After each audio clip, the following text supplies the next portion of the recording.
இளமையிலும் மறுமையிலும் இளமையிலும் முதுமையிலும் இனிவரும் பிறவியிலும் நின் பாதம் பணிவேன், உன் பொற்பாதம் பணிவேன். நிறைய கோவிலில் நம்ம சொல்லுவோம் பொற்பாதம் வணங்குகிறேன். இங்கே பொற்பாதம் கொண்டு அருள்கிறார் ஸ்ரீ அருள்மிகு வரதராஜ பெருமாள்.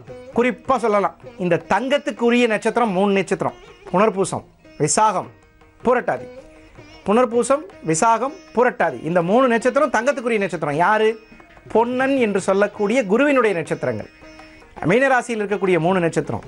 ஏன்னா குருவுக்கு தான் 5, 7, 9 பார்வை. இந்த மாதிரி குரு பகவான் நட்சத்திரம் இருப்பவர்களும், குரு திசை நடப்பவர்களும், குரு உச்சமானவர்களும், குருவின் பார்வை சந்திரனுக்கு கிடைத்தவர்களும் இந்த மாதிரி பொதுவாக தங்கத்து மேலே ஆசை இருக்கிறவங்கன்னு சுருக்கமாக சொல்லிடலாம்.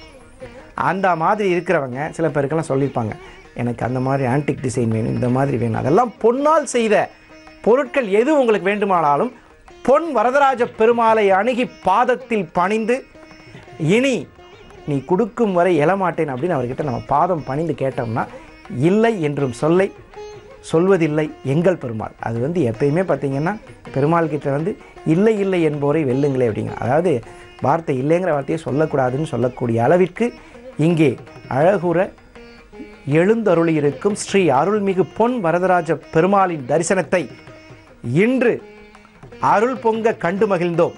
இப்பேற்பட்ட ஒரு கோவில் ரொம்ப அருமையாக நமக்கு சேவை சாதிக்கும் விதமாக அமைந்தது நாம் செய்த புண்ணியமே. கௌசல்யா சுப்ரஜா ராம பூர்வா சந்தியா பிரவர்த்ததே உத்திஷ்ட நரசார்தூலா கர்த்தவ்யம் தெய்வமான்னிகம். கௌசல்யா சுப்ரஜா ராம பூர்வா சந்தியா பிரவர்த்ததே உத்திஷ்ட நரசார்தூலா கர்த்தவ்யம் தெய்வமான்னிகம். उत्तिष्ठोत्तिष्ठ गोविन्द उत्तिष्ठ गरुडध्वज उत्तिष्ठ कमलाकान्ता त्रैलोक्यं मङ्गलं कुरु. उत्तिष्ठोत्तिष्ठ गोविन्द उत्तिष्ठ गरुडध्वज उत्तिष्ठ कमलाकान्ता त्रैलोक्यं मङ्गलं कुरु. मातः समस्त जगतां मधुकैटभारे वक्षो विहारिणि मनोहर दिव्यमूर्ते श्री स्वामी निःसृत जनप्रिय दानशीले श्री वेंकटेश दयिते तव सुप्रभातम्. मातः समस्त जगतां मधुकैटभारे वक्षो विहारिणि मनोहर दिव्यमूर्ते श्री स्वामी निःसृत जनप्रिय दानशीले श्री वेंकटेश दयिते तव सुप्रभातम्. तव सुप्रभातमरविन्दलोचने भवतु प्रसन्न मुख चन्द्रमण्डले विधिशङ्करेन्द्र वनिताभिरर्चिते वृषशैलनाथ दयिते दयानिधे. अत्र्यादि सप्त ऋषयः समुपास्य सन्ध्याम् आकाश सिन्धु कमलानि मनोहराणि आदाय पादयुगमर्चयितुं प्रपन्ता शेषाद्रिशेखर विभो तव सुप्रभातम्.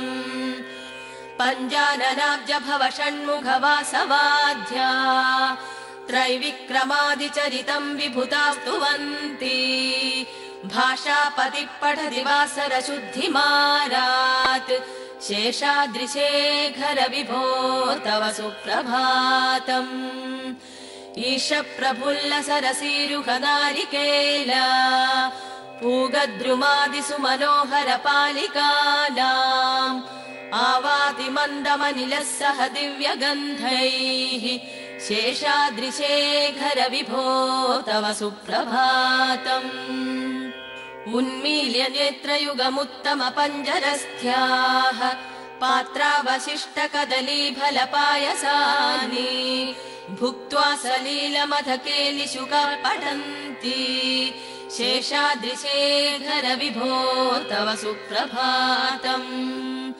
तन्त्री प्रकर्ष मधुरस्वनया विपन्त्या गायत्यनन्दचरितं तव नारदोष्टी भाषा समग्रमसकृत्करचाररम्यम् शेषाद्रिशेखर विभो तव सुप्रभातम्.